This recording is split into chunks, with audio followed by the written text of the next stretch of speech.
चंद्रम ब्रजेशरूपेण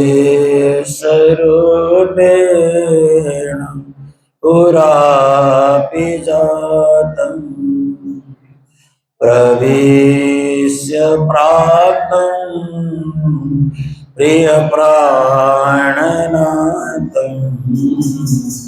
परेशपूर्णं सततं नमामि।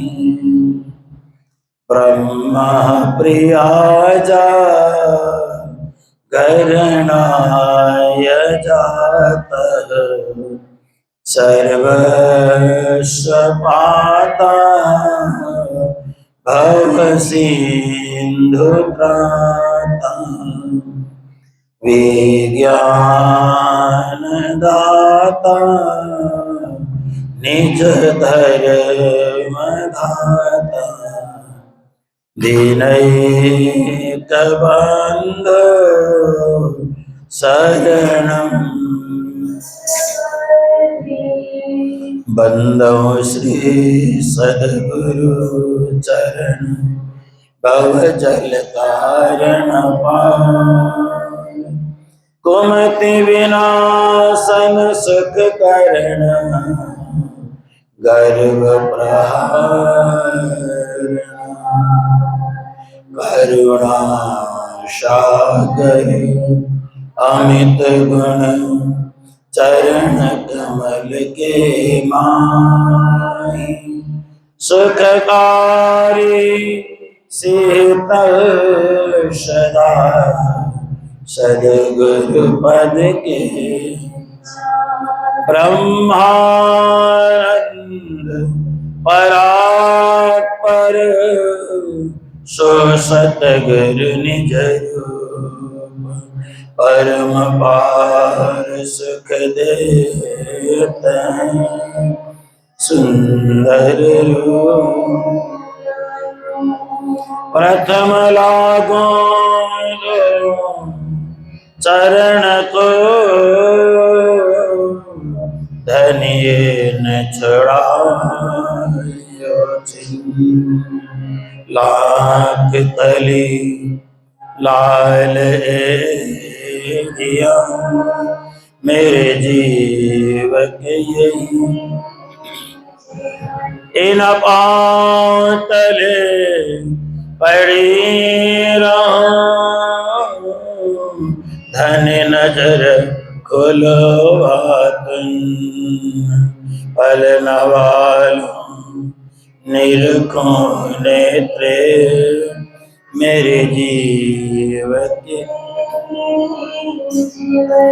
मंगल कृष्ण प्रणाम है मंगल धर्म प्रकाश मंगल सुंदर साथ मंगल धाम मंगल सुंदर साथ मंगल धाम।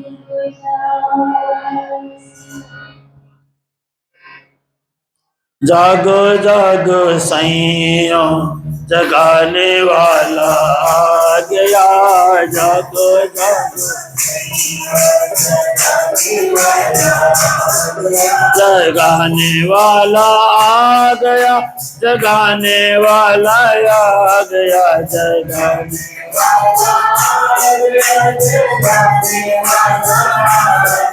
जगाने वाला आ गया जगाने वाला आ गया जगाने वाला अरे जागो जागो सैयों जगाने वाला आ गया जागो जागो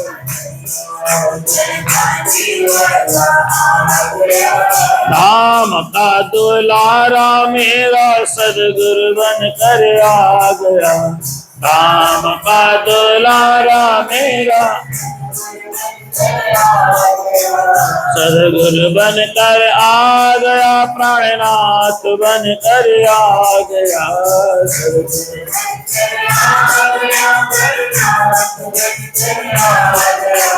जागो जागो सैया, जगाने वाला आ गया। जागो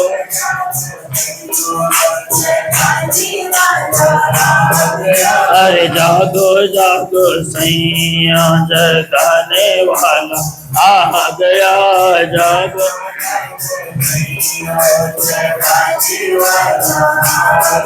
जगाने वाला आ गया, बुलाने वाला आ गया। जगाने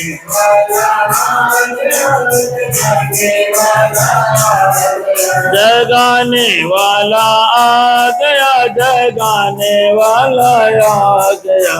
जगाने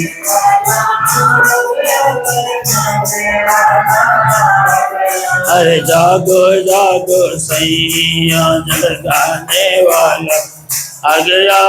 जागो जागो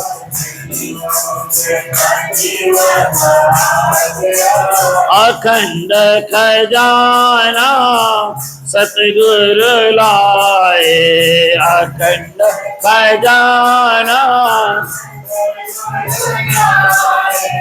सुंदर साथ को रहे पिलाए। सुंदर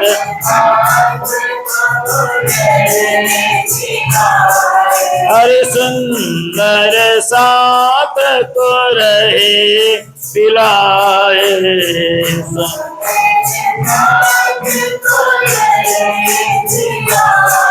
अरे पीलो पीलो सैया, पिलाने वाला आ गया। पीलो पीलो सैया,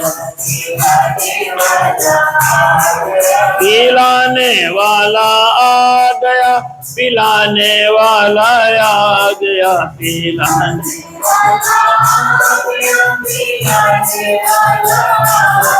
अरे जागो जागो सैया, जगाने वाला आ गया। जागो जागो आ गया। जागो जागो सैया, जगाने वाला आ गया। जागो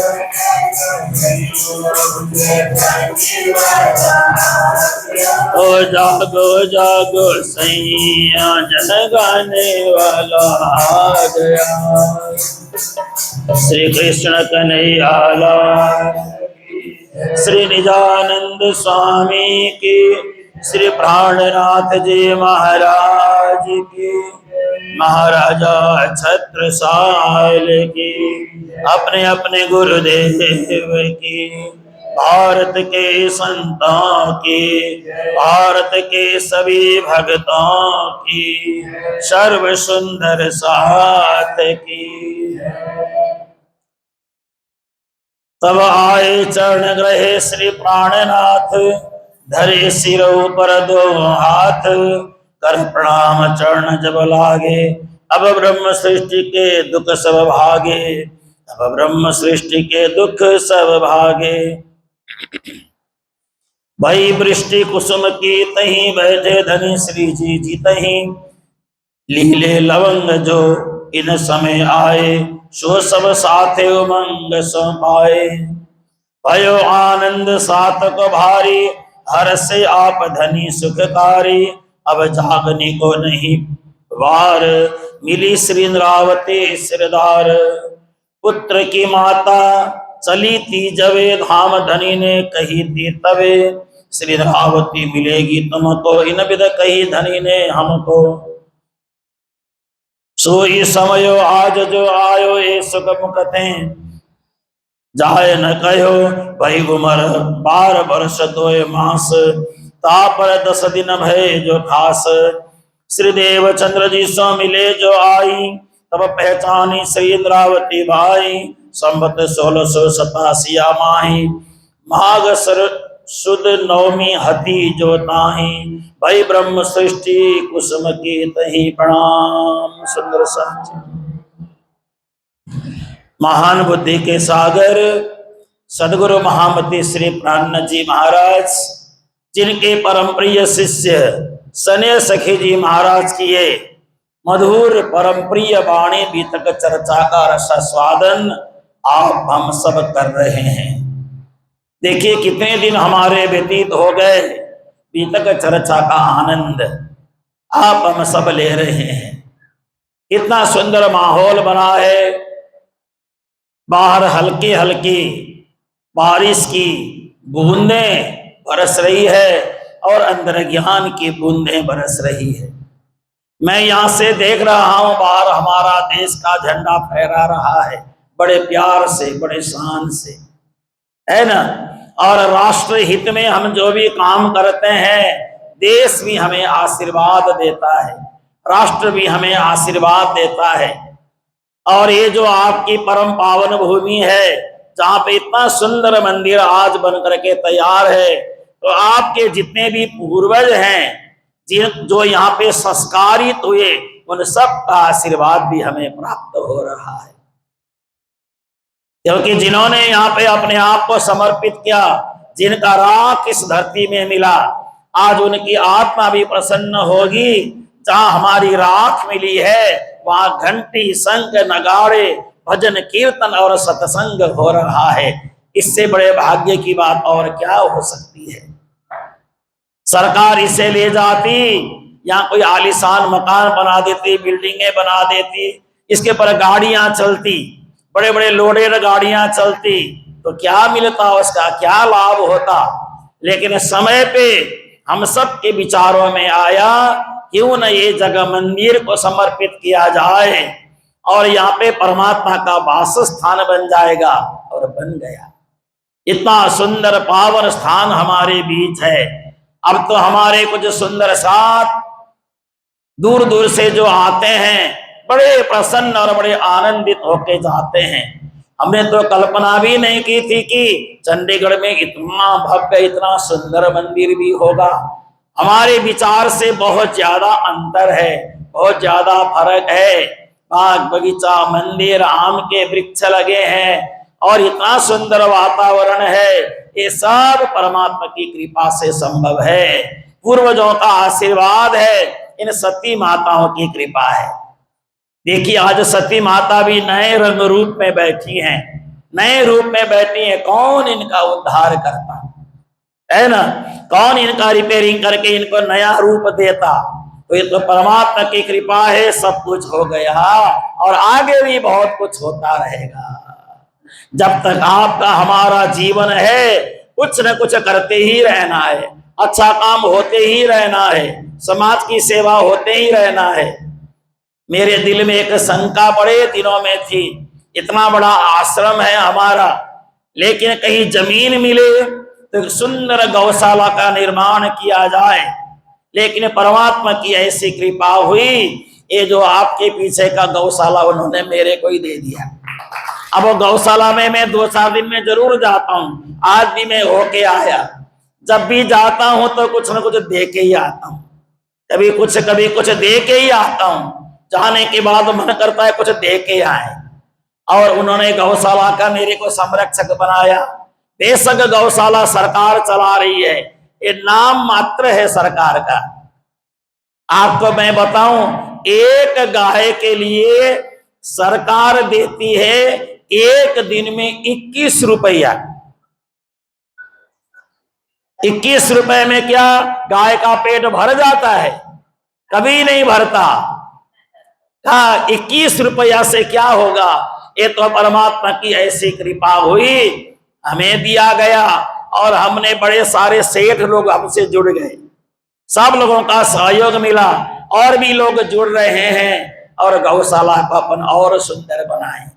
आज हमारी ये प्यारी सी माता जी आई है अहमदाबाद से, इन्होंने मेरे को कहा मुझे गौशाला दिखाओ।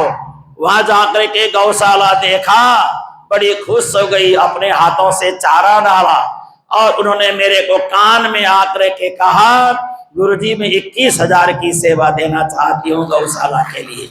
देखिए कितनी बड़ी बात है, गौओं को दे करके देने का भाव जगना चाहिए। गौ ने जीवन भर हमें दिया है, हम कुछ चारा तो मुंह में डाल ही सकते हैं ना। अब हम सब मिल करके गौशाला को और सुंदर बनाएंगे और अच्छा बनाएंगे। जन्माष्टमी के बाद एक कार्यक्रम करेंगे जब गोपाष्टमी आने वाली होगी। गोपाष्टमी के दिन एक सुंदर कार्यक्रम हम सब मिल करके गौशाला में करेंगे। उससे पहले भी एक सत्संग करेंगे, वहीं जाएंगे, वहीं भोजन बनाएंगे, वहीं ग्रहण करेंगे, ठीक है ना। और गोपाष्टमी के दिन भी बड़ा बढ़िया करेंगे, क्योंकि परमात्मा की कृपा से बना बनाया गौशाला हमें मिला है, तो गौ माता की सेवा मिली, इससे बड़ी चीज और क्या हमें हो सकती है। ये सब परमात्मा करने कराने वाले हैं, हम सब कुछ नहीं कर सकते। क्या क्या परमात्मा हमें हमारे शरीर से सेवा कराते उन्हीं को पता है, और किसी को पता नहीं है। जब तक ये शरीर है, आने वाले दिनों में 15 साल चले, 20 साल चले, 25 साल चले, है ना, 50 साल चले ये शरीर, तब तक हमें सेवा करना है, अच्छा काम करना है। घर के लिए बहुत सारा काम हमने कर लिया है, व्यवहार के लिए बहुत सारा काम कर लिया है, अब समाज के लिए काम करना है, सुंदर साथ के लिए करना है, मंदिर के लिए करना है, देश के लिए करना है, राष्ट्र के लिए करना है। मैं आपको छोटी सी बात बताऊं, मैं जब अकेले बैठ के सोचता हूं ना, कमरे में जब कोई नहीं होता है मेरे पास, तो मेरे मस्तिष्क में एक ही बात आती है, पता नहीं आने वाले 50 साल बाद हमारे भारत के लोग कैसे होंगे, कैसे कैसे लोग भारत में आएंगे, हमारे आज के बच्चे पता नहीं कैसे हो जाएंगे कल जा करके, नशा कितना व्याप्त हो जाएगा हमारे देश में, अधर्मी लोगों का कितना बोलबाला होगा, पता नहीं कैसी दुनिया होगी।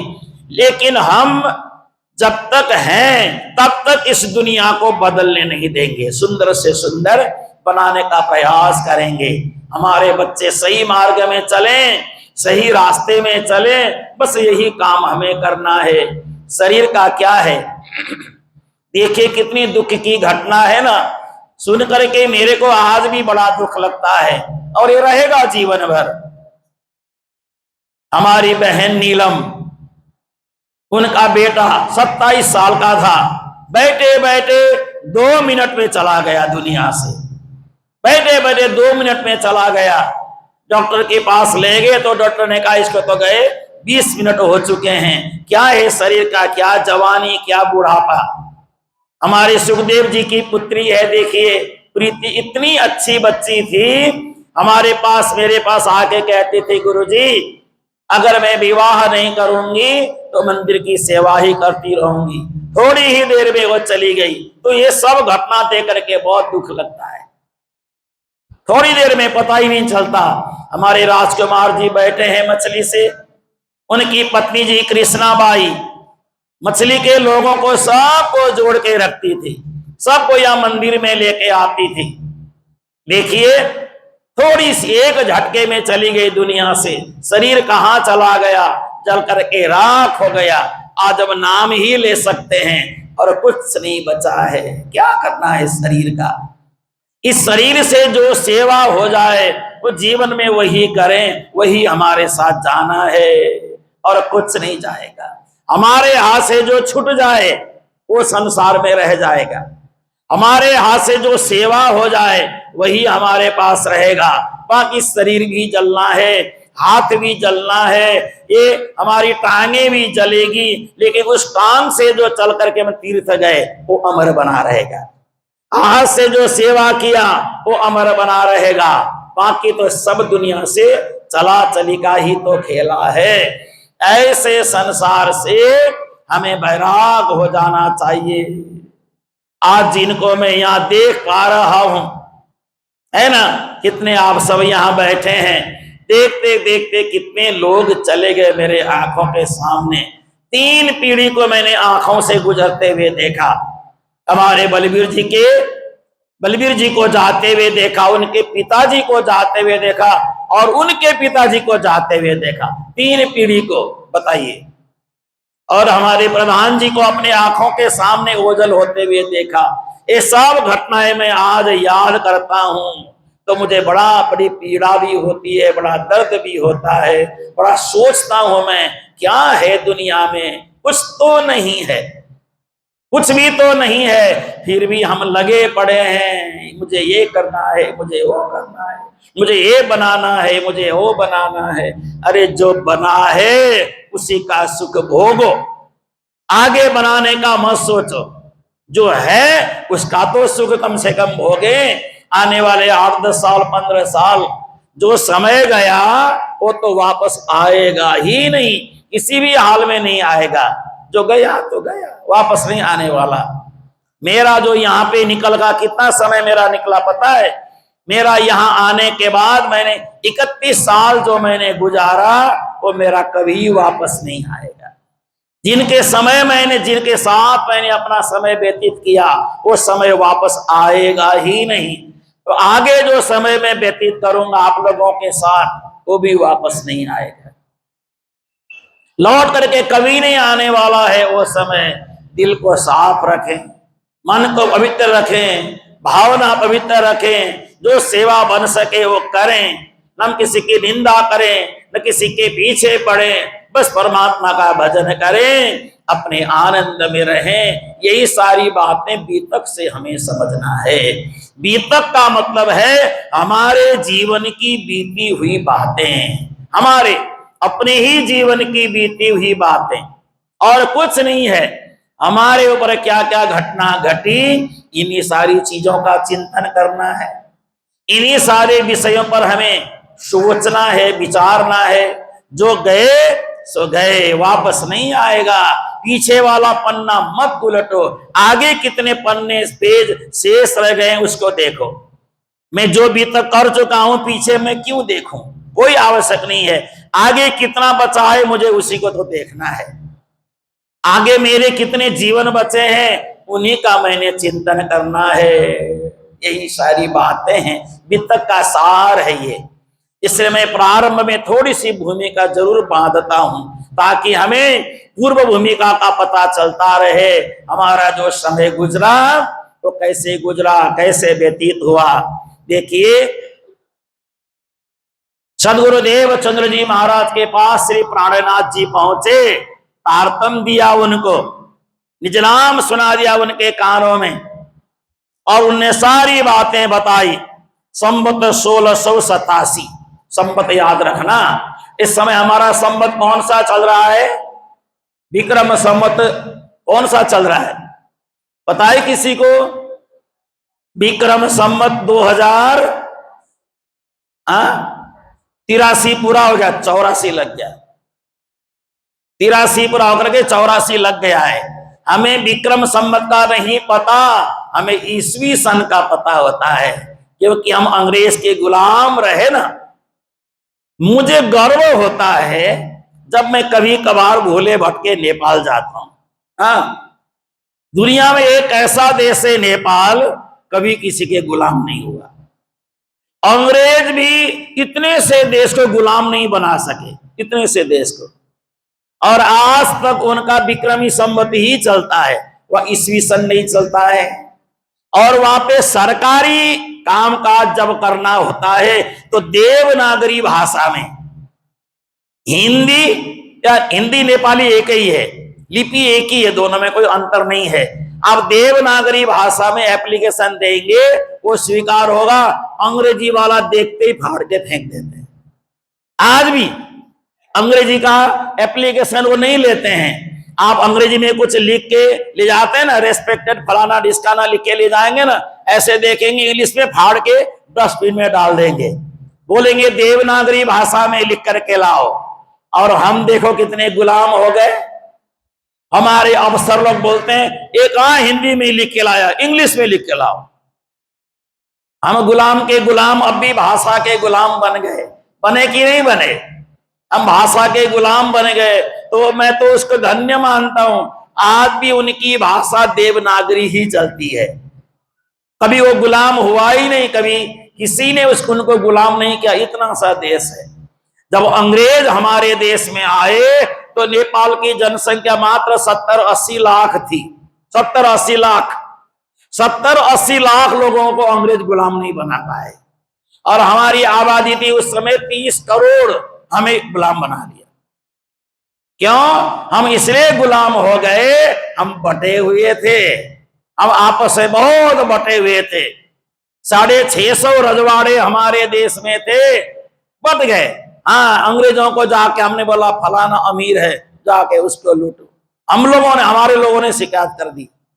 तो ये जब तक हम बटे रहेंगे तो लड़ाइयां होती रहेगी, खटपट होता ही रहेगा।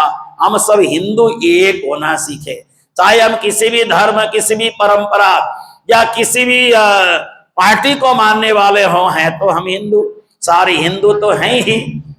अगर हम एक बन करके रहेंगे तो ही हम नेक होंगे। देखिए श्री प्राणनाथ जी ने, अभी आगे प्रसंग आएगा, लोगों को कैसे जोड़ा, ये सारा प्रसंग आगे बताएंगे।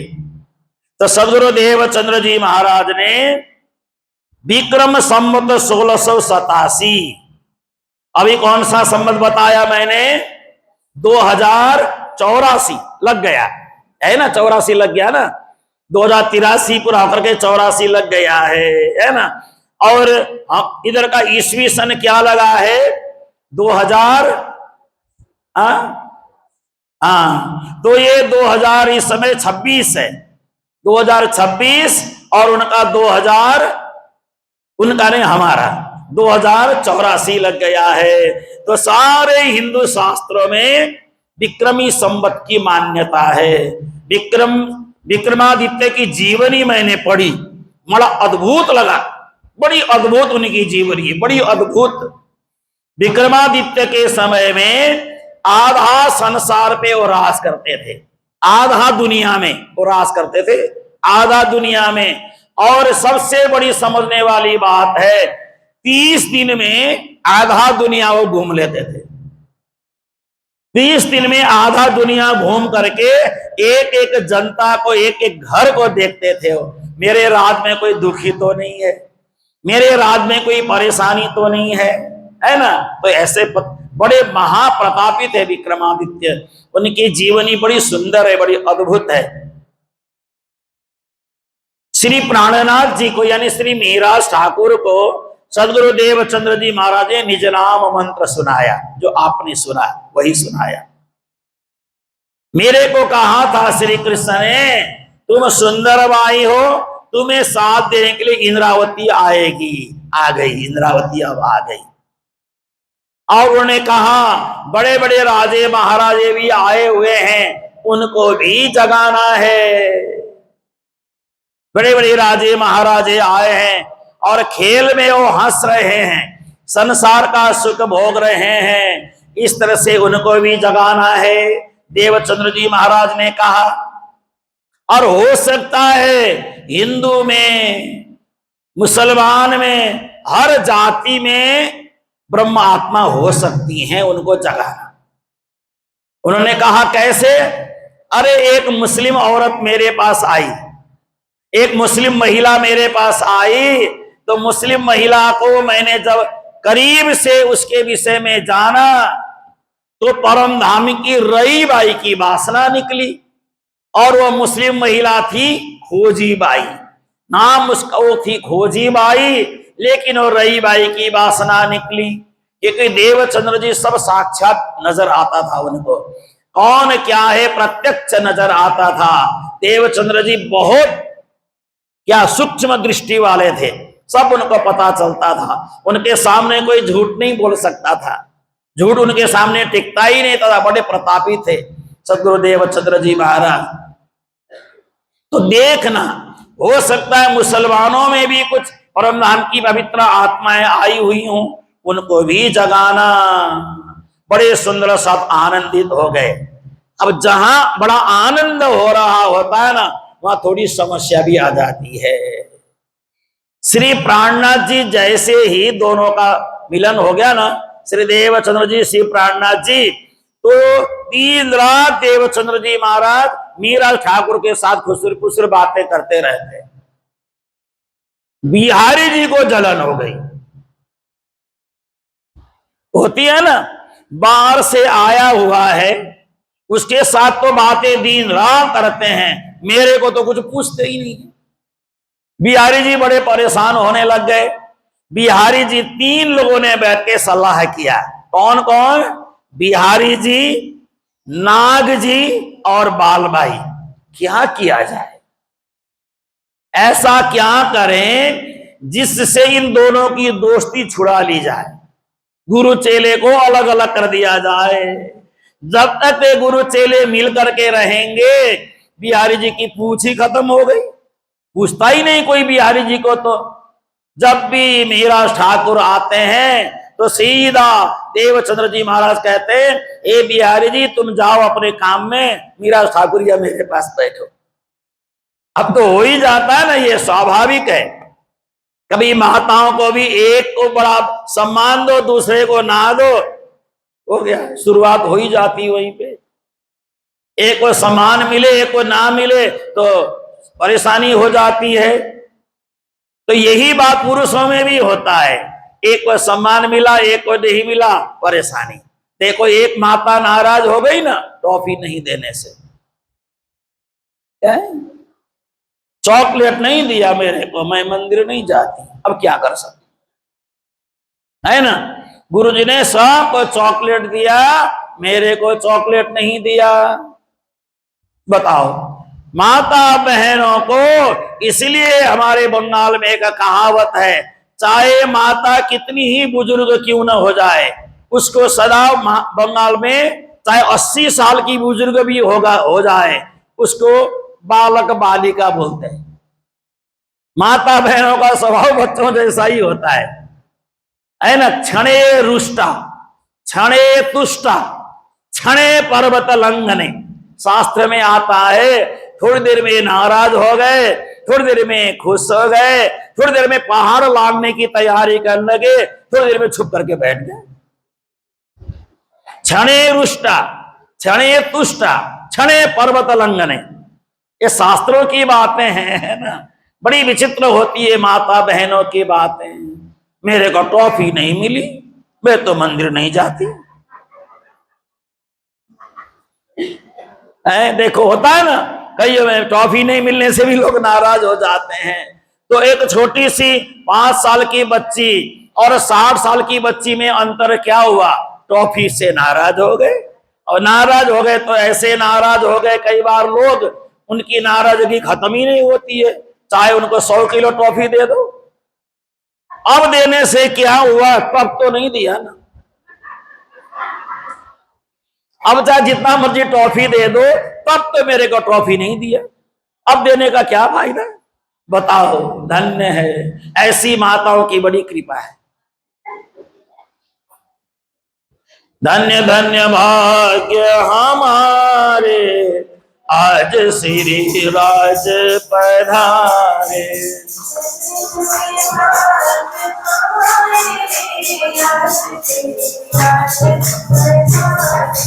धन्य धन्य भाग्य हमारे, आज श्री राज पधारे।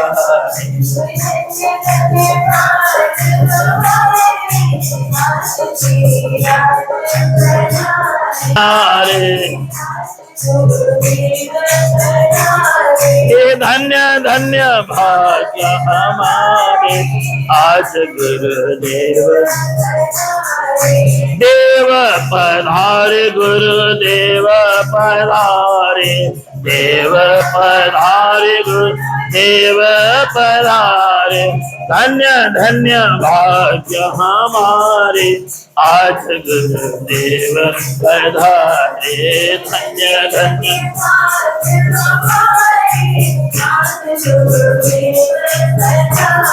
सद्गुरुदेव भगवान की। 3 लोगों ने सलाह किया, श्री प्राणनाथ जी को, मेहरा ठाकुर को गुरु महाराज से कैसे दूर कर दिया जाए। कौन कौन है? नागजी भाई हैं, एक बिहारी जी हैं और एक बालबाई जी हैं। और एक बड़ी अच्छी बात ये क्या होती है, किसी भी जगह में जाओ तो एक बालबाई जरूर मिलती है। मैं कई मंदिरों में जाता हूं तो उस क्षेत्र में एक बालबाई जरूर होती है। सिलीगुड़ी जाओ वहां एक बालबाई मिल ही जाएगी, कालिम्पोंग जाओ वहां भी एक बालबाई। मैंने सोचा चंडीगढ़ में बालबाई नहीं है, यहां तो 2-3 बालबाई मिल गई। तो कहीं जहां भी जाओ थोड़ी बालबाई कुछ मिल जाती हैं। और बालबाई जो होती है ना, कुछ अच्छा भी कर लेती है तो कुछ माड़ा भी कर लेती है ना। अच्छा भी करती है ऐसी बात नहीं है, कुछ गड़बड़ खटपट भी कर देते हैं। तो चाहिए, बिना बालबाई के काम नहीं चलता है, हर जगह एक बालबाई चाहिए। किसी भी, मैं छोटे मंदिर में जाता हूं, बड़े मंदिर में जाता हूं, तो बोलते हैं कि हाँ फलाना आएगी ना तो सारा अपने आप सेटिंग कर लेगी। मैंने कहा उनका नाम क्या है? बालबाई। प्राणनाथ जी के समय से बालबाई की परंपरा चली हुई है, तो कोई ना कोई बालबाई जरूर मिल जाती है। देखो ये भी बालबाई हैं, और 3 है, 3 की 3 तिकड़ी हो गई यहाँ पे। बालबाई जी हैं। बालबाई कौन है? गांगजी बाई की बड़ी बहन है ना बालबाई। और एक नागजी भाई हैं, ये भी रिश्तेदार में आते हैं। और एक है बिहारी जी, महाराष्ट्र हैं ही, है ना। अब ये तीनों ने आपस में क्या बनाया? तब इन्हें मिले नागजी भाई, आए के मिली बालबाई, इन तीनों मिल मनसुबा करो, विघ्न पारण को जिय में धरो। क्या विघ्न करें जिससे गुरु चेले को अलग कर दिया जाए? बताओ, है ना। ये बड़ा आनंद आता है बड़ा आनंद आता है सुनने में। ये कोई विरोध नहीं है, ये होता है, हर जगह होता, होना चाहिए। अगर पक्ष हो विपक्ष ना हो तो सरकार भी नहीं चलती है, पक्ष विपक्ष होना चाहिए। और मुझे जीवन में निंदा करने वाले लोग मुझे बड़े अच्छे भी लगते हैं। निंदा करने वाले निंदा करते हैं तो हम जिंदा हैं ये एहसास होता है कि नहीं। और निंदा ही नहीं करेंगे तो मैं जिंदा हूं या नहीं हूं कैसे पता चलेगा? इसलिए निंदा करने वाले चाहिए, जिससे इंसान जिंदा रहने का पता चलता है। कछु कई शारद धनी को सुनाई, और बात धनी ने चित्त न लगाई। और जाकर के ये तीनों ने मिलकर के श्री देवचंद्र जी के सामने कुछ कुछ शिकायतें कर दी महाराज ठाकुर की। लेकिन देवचंद्र जी ने कहा ये छोड़ दो, इनकी बातें बेकार की बातें करते रहते, परवाह नहीं किया। कछु को इशारा धनी को सुनाई, देवचंद्र जी महाराज को सुनाया, गुरु महाराज ये महाराज ठाकुर वैसे तो ठीक हैं, लेकिन कुछ कुछ गड़बड़ भी है, ऐसे ही हो या ना हो। तो तब बोले इन विद बालबाई, अब चुप रहो नागजी भाई, बाद में। अभी गुरु महाराज विश्वास नहीं करेंगे, हमारी बातें बाद में सुनाएंगे, बाद में मैं करूंगी ना अपनी स्त्री चरित्रम पुरुषस्य भाग्यम दैवो न जानाति कुतो मनुष्य, मैं अपनी लीला दिखाऊंगी तो सब ठीक हो जाएगा, तुम चिंता मत करो। नाथ जी बिहारी जी आप अपनी जगह बैठे रहो। और यहाँ पे ब्रह्मानंद की वर्षा हो रही है, ज्ञान की वर्षा। देखो यहाँ पर भी कितनी सुंदर बरसात हो रही है। सुबह उठो तो बरसात, आज तो शाम के समय बरसात, है ना। आप कितने आनंद मंगल होकर के बैठे हैं। मुझे एक छोटी सी बात याद आ गई। जब मैं 96 जून या जुलाई महीने में मैं यहाँ आकर के जब मैंने काम शुरू किया, तो यहाँ पे एक वृक्ष था, यहाँ पे जहाँ पे अभी ध्यान कक्ष बनाया, यहाँ पे एक बहुत बड़ा वृक्ष था, वो अपने आप सूख गया बाद में।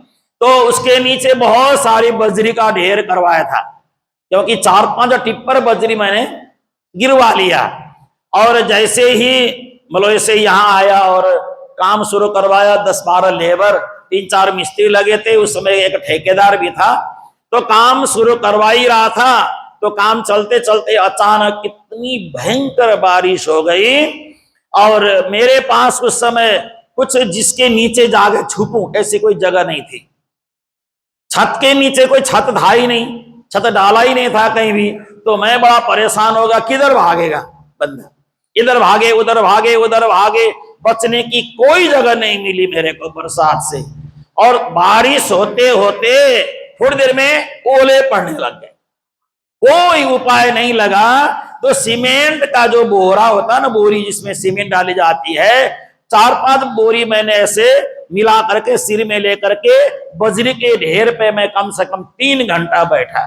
बारिश रुकी नहीं, 3 घंटे बारिश रुकी ही नहीं, 3 घंटा वहां बैठा रहा, बारिश होती रही।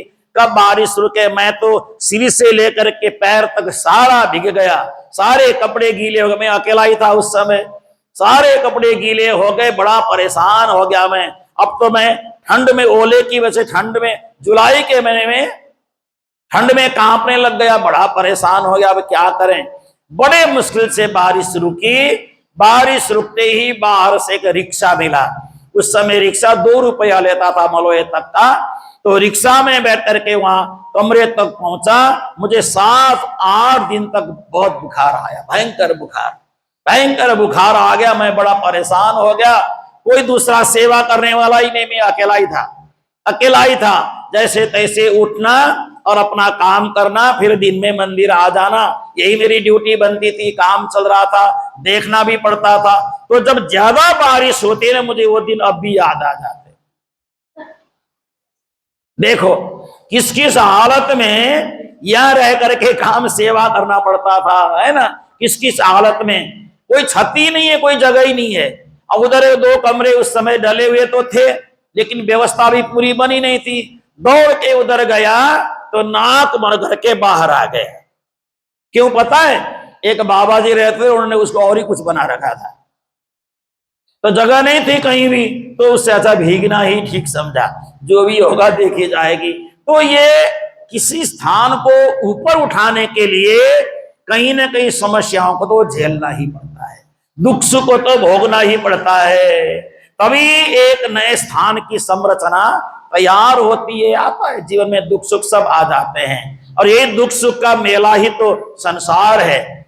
श्री प्राणनाथ जी विचार करते हैं, अभी तो उनको पता नहीं है, लेकिन प्राणनाथ जी के जीवन में बड़े बड़े संकट आने वाले हैं। इधर तो ज्ञान की बरसात हो रही है, लेकिन अभी काफी समस्याओं से प्राणनाथ जी को जूझना पड़ेगा। अब एक दिन की बात है, यहाँ पे लिखा है, पिताजी का नाम क्या है, केशव राय, माता जी का नाम है धनबाई, परिवार का वर्णन है ना।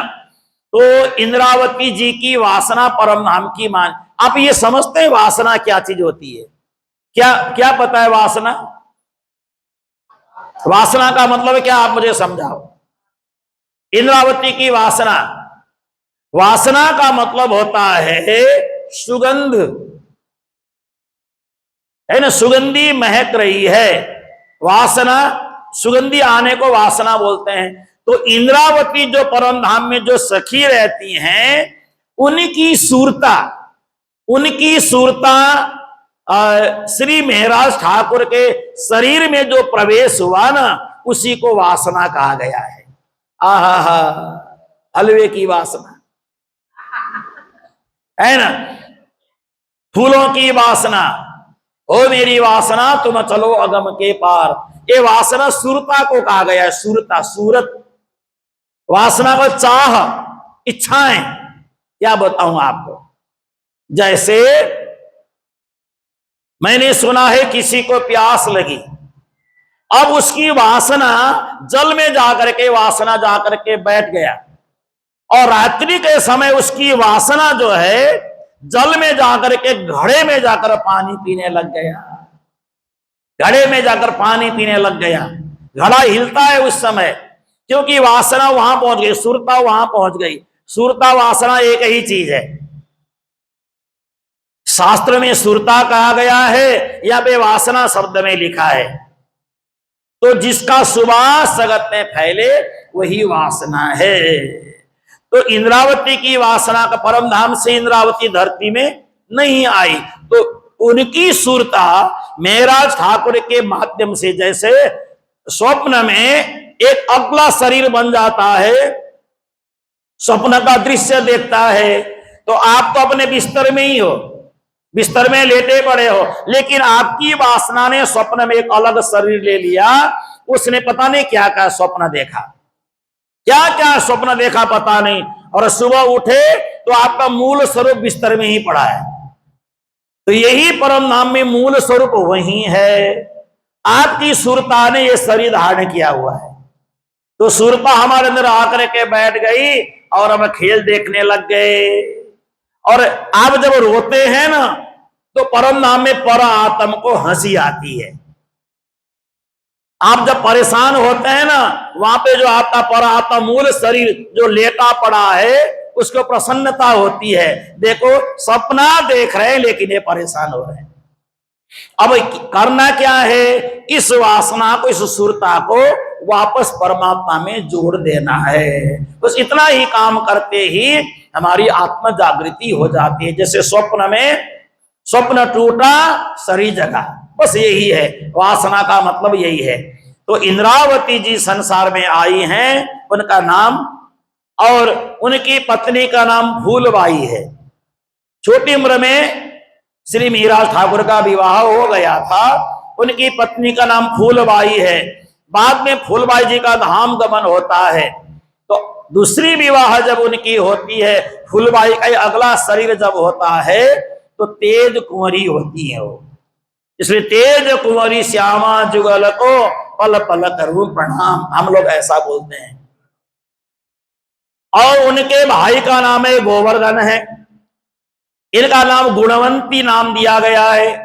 अब एक बात और ध्यान देना, एक बात और आप समझ लेना, परम धाम में जो शब्द है ना, वो इंद्रावती शब्द वहां नहीं है, गुणवंती शब्द वहां नहीं है, लेकिन वहां का शब्द यहां कौन सी भाषा बोलने वाला व्यक्ति है उसके मुंह से निकला तो ऐसा निकला। बस समझ गए, समझ गए ना मेरी बात। कौन सी भाषा में बात करने वाला व्यक्ति है, उसी भाषा में शब्द उतरता है तो यहां की भाषा में उतर जाता है ना। जैसे अरब का शब्द भारत में बनेगा, अरब में क्या कहते हैं सूर्य को, आफताब, आफताब बोलते हैं ना। और आफताब शब्द हिंदी बोलने वाले के मुंह से निकलेगा तो सूर्य निकलेगा। वहां अलग भाषा थी, या अलग भाषा बन गया, शब्द अलग बन गए ना, है ना। अब अमेरिका में कोई गॉड बोलता है भगवान को, तो गॉड शब्द मेरे जैसे व्यक्ति के मुंह से निकलेगा, तो संस्कृत पढ़ने वाले व्यक्ति के मुंह से गॉड का दूसरा शब्द निकलेगा तो ईश्वर निकलेगा, है कि नहीं। बस इतना ही अंतर है। परम धाम में क्या है, परम धाम में परमात्मा के पास कोई भाषा से लेना देना नहीं है, लेकिन वहां की भाषा यहां बोलने वाले के मुंह में निकला तो क्या निकला, यहां के शब्दों में इंद्रावती शब्द बन करके निकल गया, यहां की भाषा में, यहां के शब्द में। अब जैसे पंजाबी शब्द है, मान लीजिए पंजाबी शब्द, पंजाबी में क्या बोलते हैं, दाया बाया को क्या बोलते हैं, सज्जा खब्बा बोलते हैं ना। अब मैंने जिसको दाया बाया बोला उसको सज्जा खब्बा आपने बोल लिया। गहानु होके गहानु मुड़ जाओ किसको बोलते हैं, इसका मतलब क्या होता है, गहानु होके गहानु मुड़ जाओ ऐसा बोलते हैं ना पंजाबी में। ये शब्द मैंने यहीं आके सुना है। अब ये शब्द हमारे पास नहीं है, लेकिन ये आपका जो शब्द मेरे में आएगा तो दाएं होकर के बाएं मुड़ जाओ, शब्द बदल गया ना। भाषा आपका कुछ और है, मेरा कुछ और है, भाषा में अंतर हो गया, लेकिन भाषा वहां का कुछ और है, यहाँ की भाषा कुछ और है ना। तो ऐसे अलग अलग भाषाओं का ये, जहां परम धाम में कोई भाषा नहीं है, परमात्मा के पास तो प्रेम की भाषा है। और परम धाम में सब भाषा को जानते हैं, परमात्मा सारी भाषाओं का ज्ञान रखने वाले हैं। परमात्मा को किसी भाषा से कोई परहेज नहीं है, जिस भाषा से पुकारोगे परमात्मा वही भाषा समझ जाते हैं। ये वेदों में शब्द आता है, वेदों में शब्द आता है, परमात्मा को ये जरूरत नहीं कि आप इसी भाषा से पुकारो, परमात्मा सारी भाषा को जानता है, लेकिन हम तो पंजाबी ही जानते हैं, दूसरी भाषा हमें नहीं आती है। तो यही बात है ना, शब्दों का अंतर हो जाता है, सब शब्दों का खेल है। तो एक भाई का नाम उद्धव जी है, इनका और इनकी पत्नी का नाम मानबाई है। अब ये लंबा चौड़ा परिवारों का, नातेदारों का नाम यहाँ लिखा है। ये सब प्राणनाथ जी के रिश्तेदार हैं, बहुत बड़ा लंबा चौड़ा परिवार है। बिस्ना जी, प्रेम जी, पूर्वाई, पीताम्बर, कांजी, नानजी, रतनबाई, हरिवंश ठाकुर, उनकी पत्नी मेघबाई, हरखबाई और गोकुलदास, और ये रुद्रो जूनागढ़ में रहते हैं। कांजी, थावर, पद्मसी, जीवा, जसोदा, कानबाई, मानबाई, मेनबाई, डोसाबाई, ढोकलाबाई, नहीं ढोकलाबाई नहीं है, मैं अपने आप बोल रहा हूं, डोसा बोला तो ढोकला भी बोल रहा हूं। डोसाबाई, नयनबाई और माओजी बाई, रामजी कोठारी, जयमल भाई, लक्षो भाई, ये सब प्राणनाथ जी के रिश्तेदार है, जगह जगह बिखरे पड़े हैं, बहुत रिश्ते नाते हैं। प्राणनाथ जी ठक्कर है ना, राजपूत, तो राजपूत ठक्कर का परिवार बहुत जगह बिखरा पड़ा है, सब रिश्ते नातेदार हैं। अब इन सबको प्राणनाथ जी जगाएंगे, धीरे धीरे सबको जागनी करेंगे, सबको जोड़ेंगे।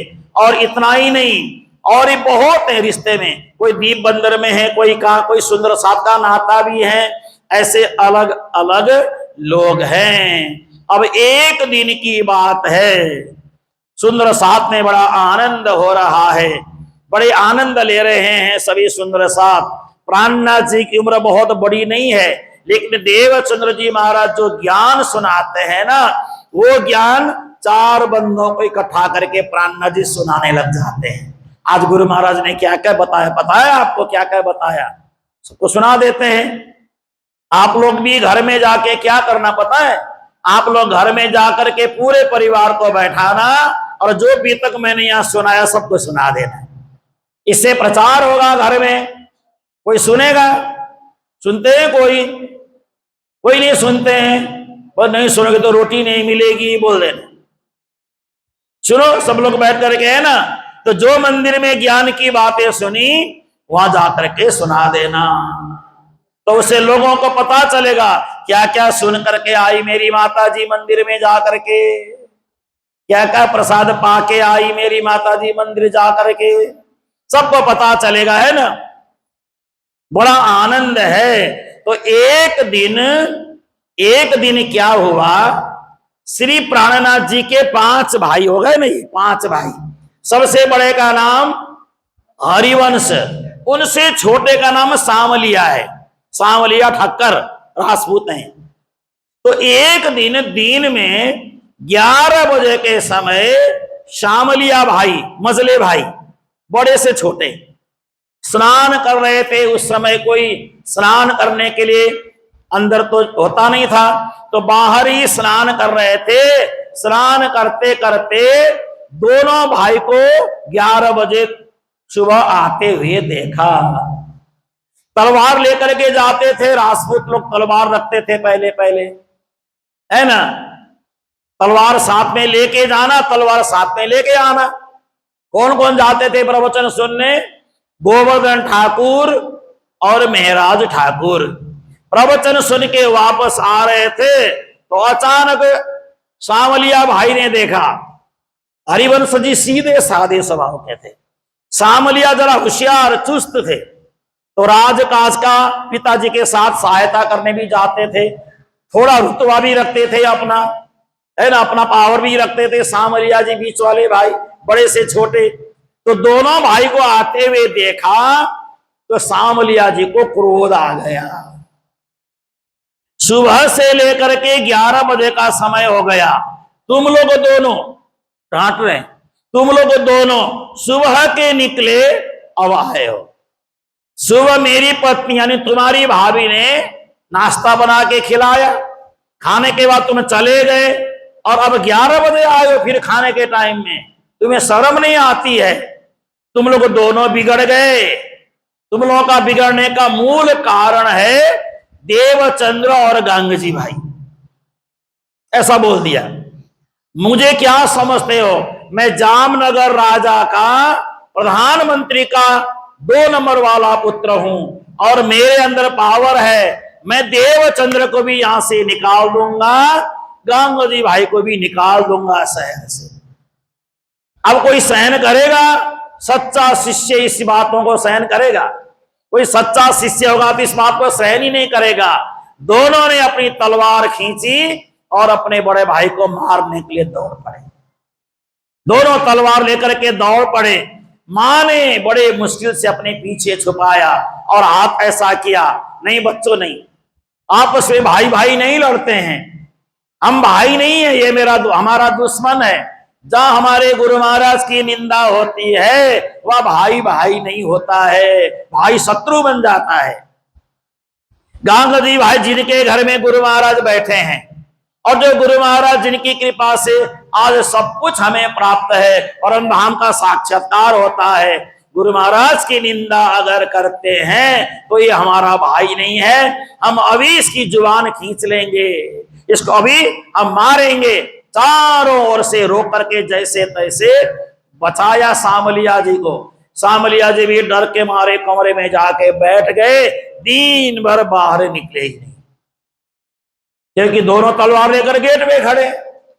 बाहर निकल, मां की आंचल में छुपता है बेशरम। इतना बड़ा होकर के शर्म नहीं आती है? इतना बड़ा होगा, मां की आंचल में छुपता है, करना है तो आके मुकाबला कर। खूब डांट फटकार लगाई। आज तो प्राणना जी को भी गुस्सा आ गया, मेहराज ठाकुर को भी क्रोध आ गया। गुरु जी के लिए ऐसा बोला, हम इसको नहीं छोड़ेंगे, बाहर निकलने तो दो। शाम के समय बड़े मुश्किल से थके हारे पिताश्री आए। जैसे पिताश्री आए तो पिताजी ने कहा, बच्चों क्या कर रहे हो दरवाजे में तलवार लेकर के? किसी रखवाली कर रहे हो? रखवाली नहीं, ये हमारा दुश्मन अंदर बंद है, उसको निकाल के हमें मारना है, उसको खत्म कर देना है। तो उसी समय माताजी आई। माताजी ने सारी बातें सुना दी, ऐसा ऐसा हुआ और इनको अलग करो, नहीं तो लड़ मरेंगे आपस में, ये आपस में लड़ेंगे, बड़ा गड़बड़ हो जाएगा, इन दोनों के हाथ से एक बड़ा भाई मारा जाएगा। तो दोनों को पिताजी ने समझाया, सुनो मेरी बात तो मानोगे ना? क्यों नहीं मानेंगे, जरूर आपकी बात मानेंगे, लेकिन इसकी नहीं मानेंगे, बड़े भाई की नहीं मानेंगे हम कुछ भी। ये हमारे गुरु जी की निंदा करता है, गांगोजी भाई की निंदा करता है, हमें ये सुनना ही नहीं है। क्यों ये सारी बातें हुई और सारी घटना जब सुना दी तो उसी समय पिताश्री ने कहा, अरे आप परेशान क्यों होते हो बच्चों? ऐसा है ना, आपके जो सदगुरु श्री देवचंद्र जी हैं ना, 3 समय प्रवचन करते हैं। सुबह 7 बजे शुरू होते हैं तो 11 बज जाता है, दिन में 2 बजे शुरू होते हैं तो 4 बज जाता है, शाम को फिर 6 बजे शुरू करते हैं तो 9 बज जाता है। 3 समय प्रवचन का समय है उनका। तो जो भी लोग वहां जाके बैठते हैं तो ज्ञान में ही डूबे रहते हैं, एक क्षण भी फुर्सत नहीं मिलता। जो जाने वाले चले जाते हैं सुनने, लेकिन तुम लोगों के कंधे में बहुत भार है। तुम लोग मेरे परिवार हो, मेरे बच्चे हो, और मैं देश का प्रधानमंत्री हूं। जामनगर का मैं प्रधानमंत्री होने के नाते तुम लोग प्रधानमंत्री के पुत्र हो, थोड़ा घर का कामकाज भी संभालना होता है। और यहाँ पे नजदीक में भट्ट जी महाराज है, जिनसे कथा सुनी है श्री देवचंद्र जी ने, वो एक समय प्रवचन करते हैं, एक समय 3 घंटा प्रवचन करते हैं। तो उनका एक समय निर्धारित है, तो तुम सुबह भी काम कर पाओगे, शाम को भी काम कर पाओगे, दिन में प्रवचन सुनने चले जाना। तो उसी समय ठीक है पिताजी, हम तो तैयार हैं, लेकिन जैसे श्री देवचंद्र जी हमारे गुरु महाराज हमें समझाते हैं, वैसे ही हमें समझाने वाला चाहिए, वैसा ही ज्ञान देने वाला चाहिए। तो केशव ठाकुर जी ने कहा, क्यों नहीं, सारा ज्ञान तो उन्हीं से पाया है, भट्ट जी से सारा ज्ञान पाया है। तो भट्ट जी से ज्ञान प्राप्त करके इतने विद्वान देवचंद्र जी हो सकते हैं, तो भट्ट जी तो पहले से विद्वान हैं। नहीं, हमारे गुरु महाराज को अंदर से ज्ञान उत्पन्न होता है, भट्ट जी तो भागवत की बातें सुनाते हैं, हमारे गुरु महाराज अंदर के अनुभव की बातें सुनाते हैं। वो तो शास्त्र की सुनाते हैं, वो शास्त्र से परे की बात सुनाते हैं। लेकिन नहीं, ऐसा नहीं हो सकता। तब ले चले पिता संग तीन पे, सुनते थे कथा पहले जिन पे, तब बोले केशवराय भट्ट से तित, लड़के कछु प्रश्न पूछे तुम्हें इत। दोनों बच्चों को लेके चले गए, जाकर के कहा, अरे प्रधानमंत्री साहब आप कैसे आ गए, आप अचानक बच्चों को लेके कैसे आ गए? नहीं नहीं आप बैठिए, कोई बात नहीं, आप आराम से बैठिए, मैं कुछ अपने बच्चों के साथ आया हूं, कुछ बातचीत करनी है।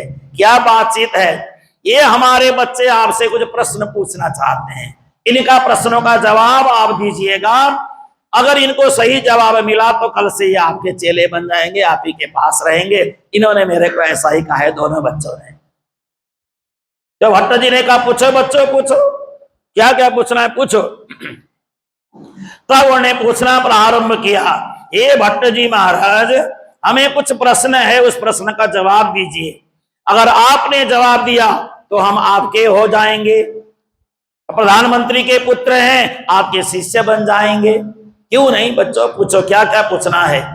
तो उन्होंने पूछा कि गुण कितने प्रकार के होते हैं, गुण कितने प्रकार के होते हैं? भट्ट जी ने कहा 3 गुण होते हैं, सतगुण, रजगुण और तम गुण।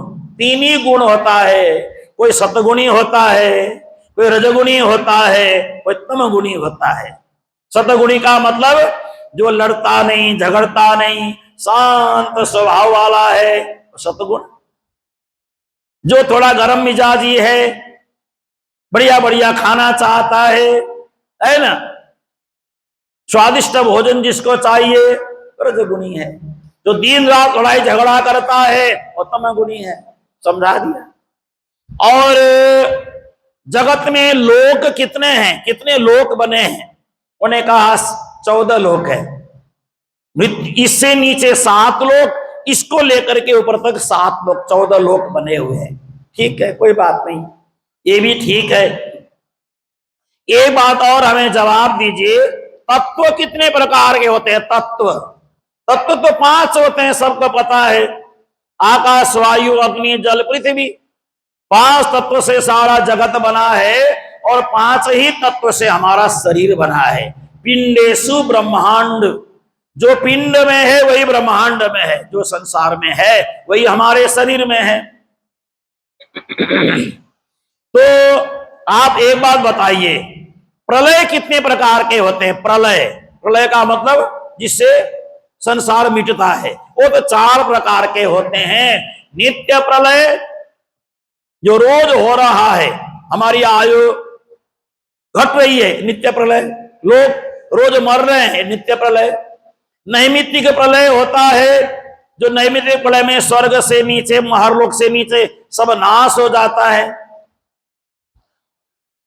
प्राकृतिक प्रलय में प्रकृति से बना हुआ, मोह तत्व से बना हुआ सब समाप्त हो जाता है।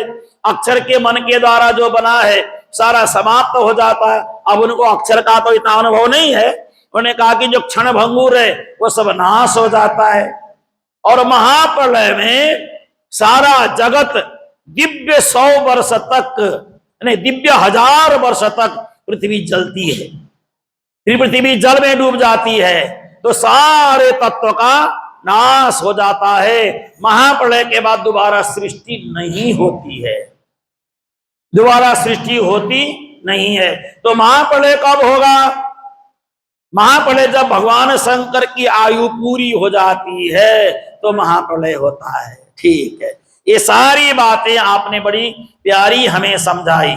तो आप एक बात हमें बताइए, जिसने सारे जगत का निर्माण किया, जो हमें चला रहा है, फिरा रहा है, सूर्य है, चंद्र है, हवा है, पानी है, आग है, पत्थर है, ये चराचर जगत को जिसने बनाया, उस समय क्या वह भी नाश हो जाता है या वो रहता है? तो मौजूद रहता है कहीं ना कहीं, या नाश हो जाता है? वो तो रहेगा, कोई ना कोई रहेगा तो ही जगत बनेगा, रहेगा तो ही संसार बनता रहेगा। वो कहां रहते हैं? वो कहां रहते हैं? उन्होंने कहा कि क्षीर सागर में एक अक्षय वट है जो कभी नाश होने वाला वृक्ष है। उस वृक्ष में पत्ते में जाकर के अंगुष्ठ मात्र बन करके भगवान रहते हैं। तो आप एक बात बताइए, वो जो अक्षय वट है वो किस चीज का बना हुआ है? वो 5 तत्वों में से बना है या और किस चीज से बना है? तो जब क्षीर सागर, आपने कहा ये सारा ब्रह्मांड जलेगा दिव्य 1000 वर्ष तक, तो अक्षय वट भी जलना चाहिए, क्षीर सागर भी समाप्त हो जाना चाहिए, ये सारा मिट जाना चाहिए, तो ये तो रहेगा, बना ही रहेगा। तो अंगुष्ठ मात्र बन करके अक्षय वट में कैसे रहेगा? और आप दूसरी बात बताइए, आपने 3 गुण कहा, चौथा गुण नहीं कहा, तो किस गुण का बना हुआ है वो अक्षय वट और उसमें रहने वाला परमात्मा? और आपने कहा 14 लोक हैं, तो जो रहते हैं वो कौन सा लोक है? 14 के बाद कौन सा लोक है जहां वो रहते हैं? और 3 गुण में से कौन सा गुण होता है उनमें? तीनों गुण समाप्त हो गए तो कौन से गुण में वो रहते हैं? चौथो गुण तुम नहीं कहो, नहीं तत्व छठो जो भयो, कहो 15 हमो लोक जो नहीं कोय, वो कौन सा ठौर हमें कहो सोए। जब इन विद की बात कही तब वही भट्ट की सुध बुध गई। तो भट्ट जी ने सोचा मैं क्या जवाब दूं इनको मैं क्या जवाब दूं? ये तो इतना कठिन प्रश्न मेरे को पूछने लग गए, तो इसका जवाब मैं इनको क्या दूं? उन्होंने कहा कि वो जो नीचे रहते हैं ना अक्षय वट पे, वो भगवान नारायण है वो। तो आपने तो कहा भगवान नारायण है तो मान लेते हैं, लेकिन भगवान नारायण जहां रहते हैं वो कौन सा लोक है? मान लेते हैं ना भगवान नारायण समाप्त नहीं होते हैं, लेकिन जहां रहते हैं लोक का नाम क्या है? कौन से गुण में बने रहते हैं? और अक्षय वट जो कहा, उसको ऑक्सीजन कहां से मिलता है, जल कहां से मिलेगा? तो उस समय परेशान हो गए, दिमाग घूमने लग गया भट्ट जी का। तो भट्ट जी ने कहा कहीं ये जवाब ब्रह्मा से ना होए तो कैसे मनुष्य कहे यह कोय, तब ही पिता ने जो कही इत जोए, तुम्हारे चित्त आवे करो तुम सोए। पिताजी ने कहा इतना कठिन प्रश्न बच्चे पूछ रहे इतने बड़े ज्ञानी को, तो ये बच्चे बहुत होनहार हैं, ऐसे बच्चों को समझाना बड़ा मुश्किल है। तो पिताजी ने उसी समय कहा बच्चों मैं तुम्हारे सिर पे हाथ रख करके कह रहा हूं, तुम्हें जो मन में आए वही करो, देवचंद्र जी के जाओ, वहीं रहो, वहीं खाओ पियो बैठो, जो मर्जी करो, क्योंकि तुमको जितना बड़ा मुश्किल है अब मैं तुम्हें नहीं रोकूंगा, ऐसा पिताजी ने कहा। और पिताजी ने इतना कहने के बाद भट्ट जी ने कहा कि इनका जवाब मेरे से नहीं बन रहा है, ये देवचंद्र जी इनका सही जवाब दे सकते हैं, देवचंद्र जी के पास इसका सही जवाब हो सकता है।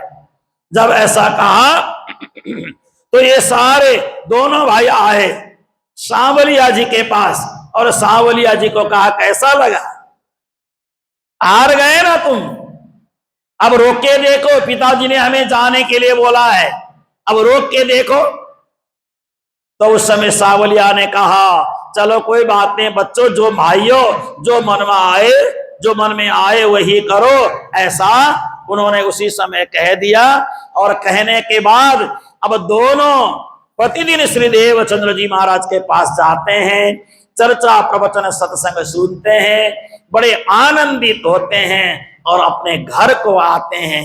जब प्रसन्नता का समय आता है ना, बहुत जल्दी ही प्रसन्नता मिट भी जाती है। तो कल के प्रसंग में आप सुनेंगे इतना आनंद का सब चल रहा था, लेकिन अचानक देखो श्री प्राणनाथ जी के ऊपर क्या संकट आना प्रारंभ होता है, सदगुरु देवचंद्र जी के ऊपर कैसी घटनाएं घटती हैं, ये सारे प्रसंग कल आप लोगों को सुनाएंगे।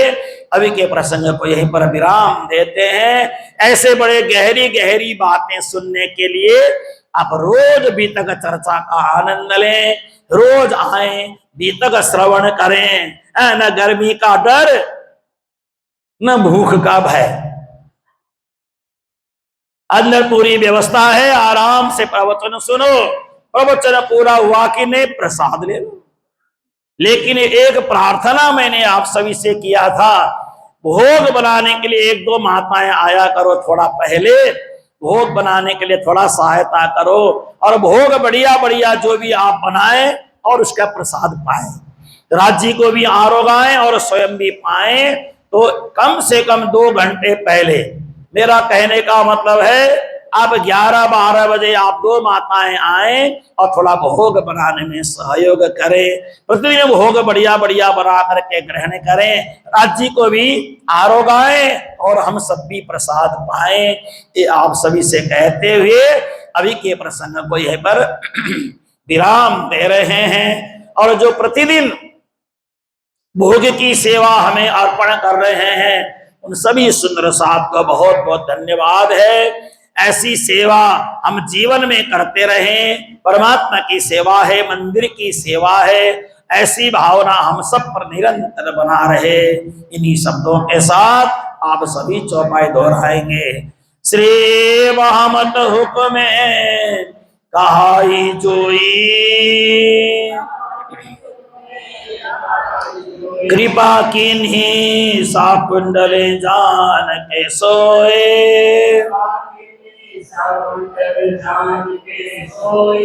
ग्रही जिय माज सनेहने तेह,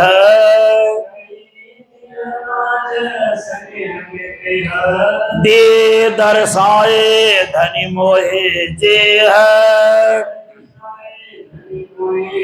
दई दर्शाए धनी मोहे जेह। श्री कृष्ण कन्हैया लाल, श्री निजानंद स्वामी के, श्री प्राणनाथ प्यारे की, श्री महाराजा छत्रसाल की, श्री सदगुरु महाराज की, अपने अपने गुरुदेव की, सर्व सुंदर साथ की प्रणाम।